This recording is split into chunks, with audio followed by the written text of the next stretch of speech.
Lesson 8.4.12, Line Zapper, Solving Systems of Linear Equations.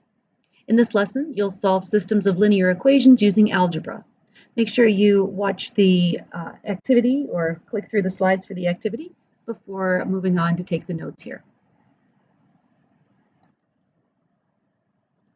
All right, in your notebook, you're on page 192. And our goal is to solve systems of equations using algebra.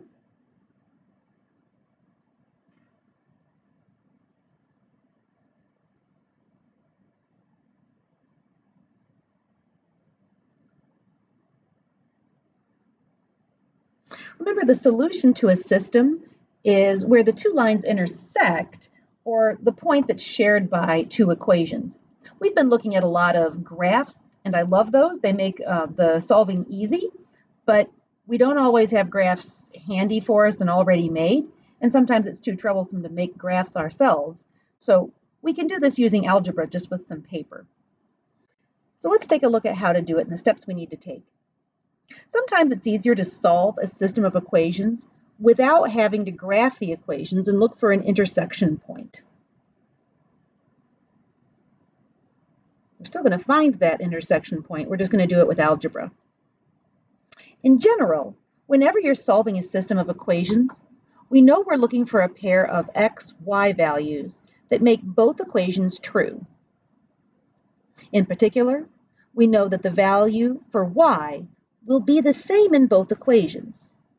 Now, we mention the value for y instead of the value for x, which is also the same in both equations, because typically, when we have equations, I don't want to say typically, but they're often in slope-intercept form.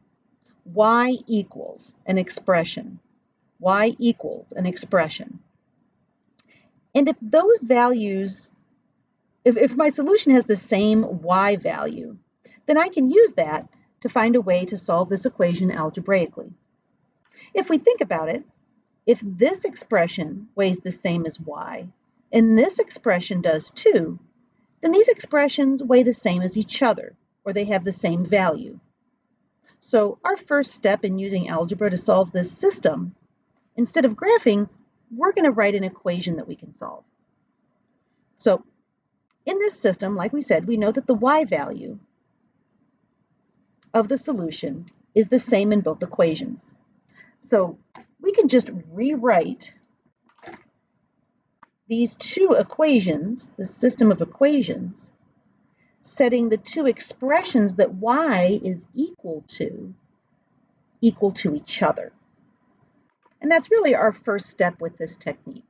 Step one is to set the expressions that y is equal to each other. We'll just shorten that up a little bit. Step one, set the expressions equal to each other.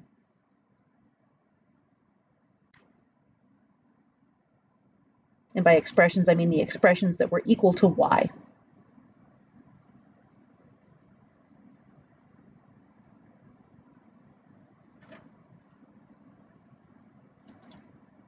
In our lesson today, that's going to be our first step. Let me scooch up a little bit.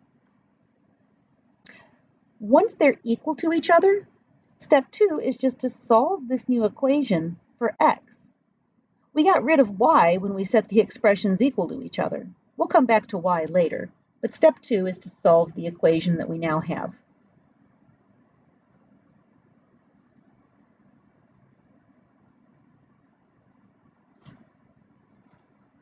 So this is already simplified.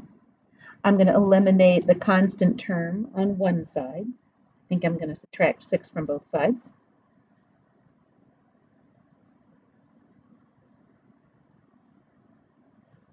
And then I'm going to eliminate this variable term from the right side. This is negative 3x, so I can zero that out by adding 3x to both sides. It gives me 5x equal to negative 10. Finish by dividing both sides by the coefficient of x. And I've found the value for x. That was step two. Now, we're only halfway there, but at least we have the x value that we need. Let's go on to the third step. So solving for x is only half of what we're looking for. We know the value for x, but we still need the corresponding value for y. So since both equations have the same y value, we can go back to either of these original equations and substitute what we found for x back in to find y. Let's take a look here. So, just so we're clear on what's happening here, we're just going to choose one of those equations. I'm actually going to choose the green one. And we just found that x was equal to 2. Oops, sorry, negative 2. So I'm going to substitute negative 2 in for x. 2 times negative 2 plus 6. So that would be negative 4 plus 6, or just 2.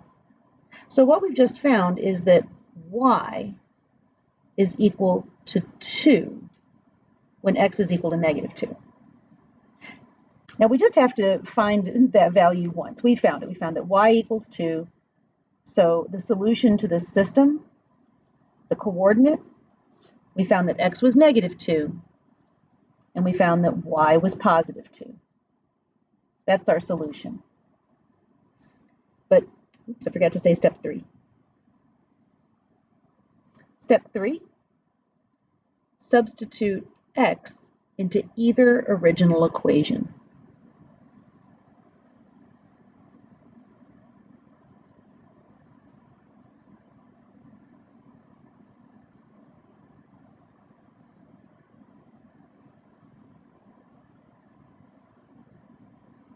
To find y. Now I said you could substitute it into either one, and that's true. I'm just going to show you that I could have chosen this pink expression instead. I'd still get the same answer. Let me show you. If I had chosen to substitute it into here, oops. So negative 3 times the value that we found for x minus 4. If we do this right, negative 3 times negative 2 is positive 6, and 6 minus 4 is still 2. So it doesn't matter which equation we plug it into, y is still going to be positive 2. Step 4 is just to write those two answers you got, your answer for x and your answer for y, as a coordinate.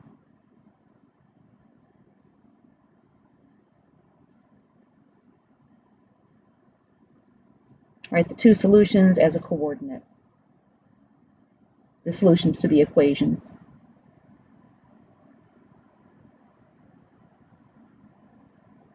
So let's try that one more time.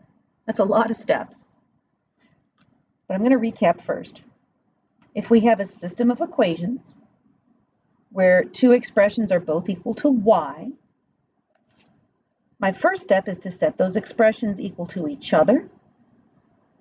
I'll solve for x, use that x in either of the original equations to solve for y, and then with both of those numbers, write a coordinate.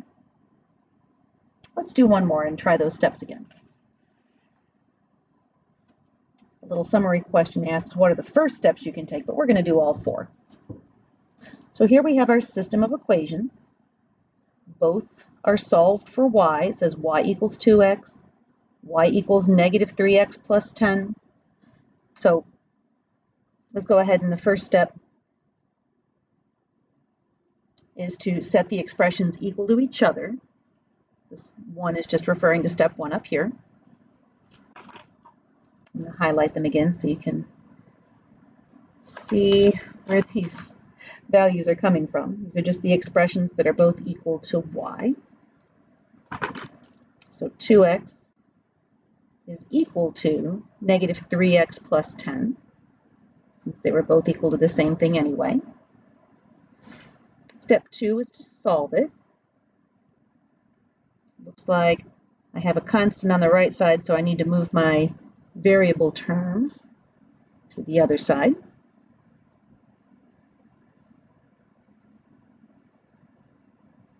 The negative 3x and the positive 3x is zeroed out. I'm just left with 10.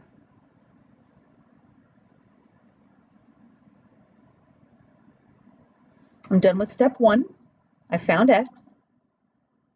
Step 3 is to substitute x into either of the original equations.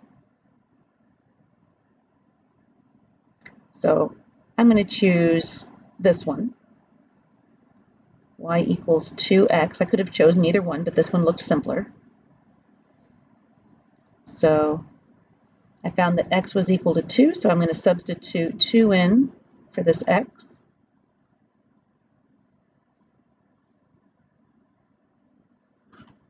And then big finish. We usually just write those two solutions that we got, our solution for x and our solution for y, as a coordinate. X is 2 and y is 4. And that's how we do it. So we're using algebra instead of a graph in this technique, but we're still finding that point of intersection. If we were to graph these two lines, this was the coordinate where they would intersect.